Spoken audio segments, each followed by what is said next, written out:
Bike ও container গাড়ির মুখোমুখি সংঘর্ষ, গুরুতর আহত বাইক চালক। দ্রুত গতিতে ওভারটেক করতে গিয়ে কন্টেনার গাড়ির সাথে সংঘর্ষ ঘটে বাইকের। সেই দুর্ঘটনা থেকে ভাগ্য জোরে গাড়ি নিচে চাপা পড়া থেকে বেঁচে গেলেন বাইক চালক। গুরুতর আহত অবস্থায় স্থানীয়রা উদ্ধার করে ফুলবাড়ি এলাকায় একটি বেসরকারি নার্সিংহোমে পাঠান।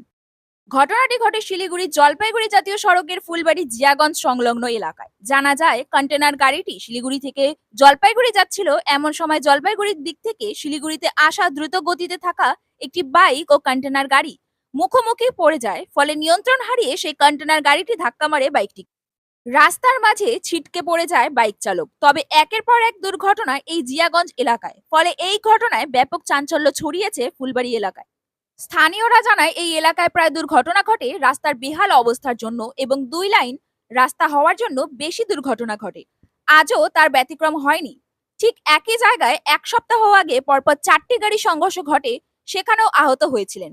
আজ সেই এলাকাতেই আবার দুর্ঘটনা ঘটল। আহত যুবকের নাম পরিচয় জানা সম্ভব হয়নি। ঘটনা তদন্ত নিয়ে জলপাইগুড়ি থানা পুলিশ। স্থানীয়রা উদ্ধার করে ফুলবাড়ি এলাকার একটি বেসরকারি নার্সিংহোমে পাঠান। ঘটনাটি ঘটে শিলিগুড়ি জলপাইগুড়ি জাতীয় সড়কের ফুলবাড়ি জিয়াগঞ্জ সংলগ্ন এলাকায়। জানা যায়, কন্টেনার গাড়িটি শিলিগুড়ি থেকে জলপাইগুড়ির দিকে যাচ্ছিল।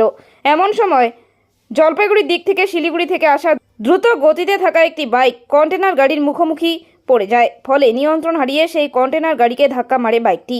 রাস্তার মাঝে ছিটকে পড়ে বাইক চালক। তবে একের পর এক দুর্ঘটনা এই জিয়াগঞ্জ এলাকায়। ফলে ঘটনায় ব্যাপক চাঞ্চল্য ছড়িয়েছে ফুলবাড়ি এলাকায়। স্থানীয়রা জানায়, এই এলাকায় প্রায় দুর্ঘটনা ঘটে রাস্তা বেহাল অবস্থার জন্য এবং 2 লাইন রাস্তা হওয়ার জন্য বেশি দুর্ঘটনা ঘটে। আজও তার ব্যতিক্রম হয়নি। ঠিক একই জায়গায় 1 সপ্তাহ আগে পরপর 4টি গাড়ির সংঘর্ষ ঘটে, সেখানেও আহত হয়েছিলেন। আজ সেই এলাকাতেই আবার দুর্ঘটনা ঘটল। আহত যুবকের নাম পরিচয় জানা সম্ভব হয়নি। ঘটনার তদন্ত শুরু করেছে নিউ জলপাইগুড়ি। কি হয়েছে এখানে, ঘটনাটা বলেন তো? এখানে একটা অ্যাপাচি বাইক আর একটা আইসার গাড়ি দুটো অ্যাক্সিডেন্ট হয়েছে মুখোমুখি। কতক্ষণ আগে? এই তো মোটামুটি 10 মিনিট হবে। পরিস্থিতি কিরকম? পরিস্থিতি ছেলেটার মাথা লাগছে, প্রচন্ড ফুল পড়ছে ওখানে নিচে। হঠাৎ করে এমন দুর্ঘটনা এই এলাকাতে কি কারণে হলো বুঝতে এই পারছেন? রাস্তাঘাট খারাপের জন্য দুর্ঘটনা হয়। রাস্তাঘাট ভালো নাই, সরকার কোনো স্টেপ নিচ্ছে না। কতজন আহত হয়েছে? এই মোটামুটি 10 মিনিট হবে। কোন জায়গাটা হয়েছে, এটা কোন জায়গার নাম? এটা হচ্ছে জিয়াগঞ্জ, জিয়াগঞ্জ ভারত পেট্রোলিয়ামের পাশে। আপনার নাম? আমার নাম জব্বার আলী। বাইকটা কোন দিকে যাচ্ছিল?